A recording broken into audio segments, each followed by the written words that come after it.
শ্বশুর বাড়িতে এক গৃহবধূর অস্বাভাবিক মৃত্যুর ঘটনায় উঠল খুনের অভিযোগ।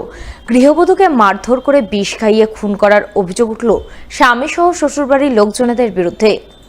শুক্রবার এই ঘটনার প্রতিবাদে মৃত গৃহবধূর বাপের বাড়ির পরিবারবর্গ সহ গ্রামবাসীরা চরম ক্ষোভ প্রকাশ করলেন থানার সামনে।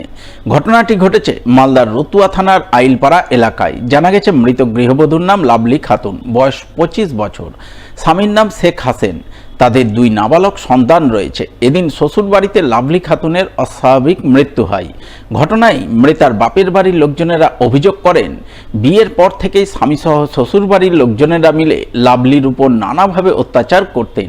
সেই কারণেই এদিন তাকে মারধর করে বিষ খাইয়ে হত্যা করা হয়েছে।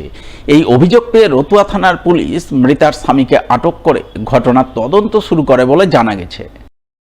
ফোন করলো 10টা পর্যন্ত কথা বললাম, আর দেখছি 11টা পর্যন্ত ফের ফোন করে বলছে ওখানে নার্স কে করলো ফোন, হসপিটাল থেকে মরে গেল, গাল্লা টিপে আমার মেয়েকে মেরে ফেলে দিয়েছে। তারপরে ফোন করলো ওখান থেকে হসপিটাল থেকে, ওরা ইমামদের ওরা যে বাড়িতে আছে সবাই, আমার জামাই, আমার সামদিনিয়া, আমার সান বেটা সবাই মিলে মেরেছে। বাড়ির আগে ঝামেলা হয়েছিল তো সব হয়ে গেছিলো ঝামেলাটা। এইবার ধমকি দিয়েছে আমাকে কি মেরেই ফেলবো, আজকে হই কালকে হই আপনার মেয়েকে মেরেই ফেলবো। আমার জামাই, আমার সামদি, আমার সামদিনিয়া, আমার সান বেটা সবাই হুমকি দিয়েছে কি করবে, মেরেছে তারপরে বিষ খাবিয়েছে। এখন আমি ফাঁসি চাই ওরা পরিবারকে।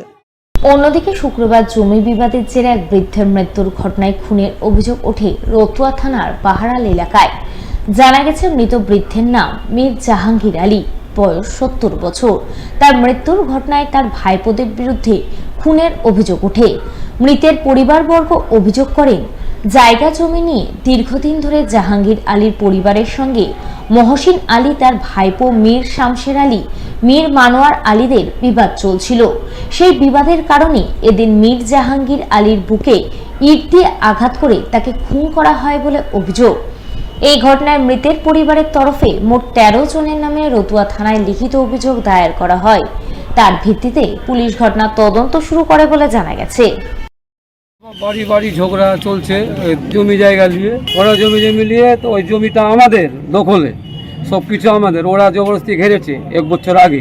কাকে মারলো? আমার বাবাকে। কি নাম আপনার বাবার? মীর জাহাঙ্গীর আলী, বয়স মোটামুটি 68-70 বছর। ইট আমার বাবারা ওই গোয়াল ছিল একটু, ইট গোছানো ছিল, ওটা ইট ওরা পরিয়ে দিয়েছে আমার বাবাকে, কেন পড়ালি।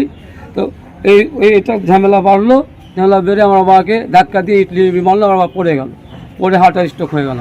তারপরে আমরা আসলাম রতুয়া হসপিটাল। এখানে ডাক্তার বললো কি তাড়াতাড়ি মালদা যেতে গেলে গিয়ে রাস্তায় ডেট, ওইখান থেকে রিটার্ন রতুয়া থানা। ইটের আঘাতে মৃত্যু হয়েছে। পেটের টানে ঝড় বৃষ্টি উপেক্ষা করে ডিঙি নৌকা নিয়ে মাছ ধরতে গিয়েছিলেন মাঝগঙ্গায়, কিন্তু আর বাড়ি ফিরতে পারলেন না। নৌকা উল্টে তলিয়ে গেলেন মাঝগঙ্গায়। বৃহস্পতিবার এমনই এক করুণ পরিণতির শিকার হলেন মালদার মানিকচক গঙ্গাঘাট এলাকার এক জেলে মাঝি। জানা গেছে তার নাম উদয় চৌধুরী, বয়স 41 বছর। তার আদিবাড়ি ছিল মানিকচকের নারায়ণপুর চর এলাকায়, যা গঙ্গা গর্ভে বিলীন হয়েছে দীর্ঘদিন আগে। তাই পরিবার পরিজন নিয়ে মানিকচক গঙ্গাঘাটে এক চিলতে মাথা গোজার আশ্রয় তৈরি করে কোনো রকমের দিন গুজরান করছিলেন তিনি। তার স্ত্রী মারা গেছে মাস কয়েক আগে, তাই ছোট ছোট 5 ছেলে মেয়ের মুখে আহার তুলে দিতে বৃহস্পতিবার বিকেলে তিনি ঝড় বৃষ্টি উপেক্ষা করে মাঝগঙ্গায় মাছ ধরতে গিয়েছিলেন। কিন্তু ফেরার সময় ডিঙি নৌকা উল্টে তিনি নদীতে তলিয়ে যান। বৃহস্পতিবার বিকেলে এই ঘটনা ঘটলেও এখনো পর্যন্ত তার দেহ উদ্ধার হয়নি, এমনকি প্রশাসনিকভাবে এখনো উদ্ধার কার্য শুরু হয়নি। তাই অসহায় পরিবারবর্গ গঙ্গার পাড়ে বসে অসহায়ভাবে চেয়ে রয়েছেন গঙ্গার দিকে।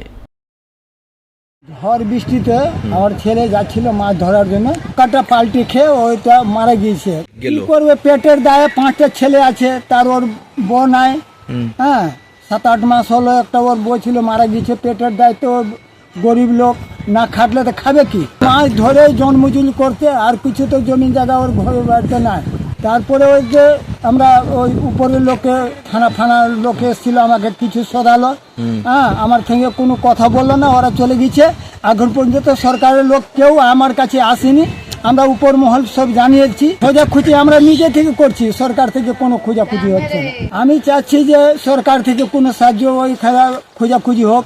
হ্যাঁ, এগুলো সরকারকে আমরা চাচ্ছি যে আমাদের কোনো একটা ব্যবস্থা হোক। যিনি মারা গেছেন ওনার ছোট ছোট পাঁচটা বাচ্চা আছে, মানে ওনার সংসারটা মাছ মেরেই চলতো।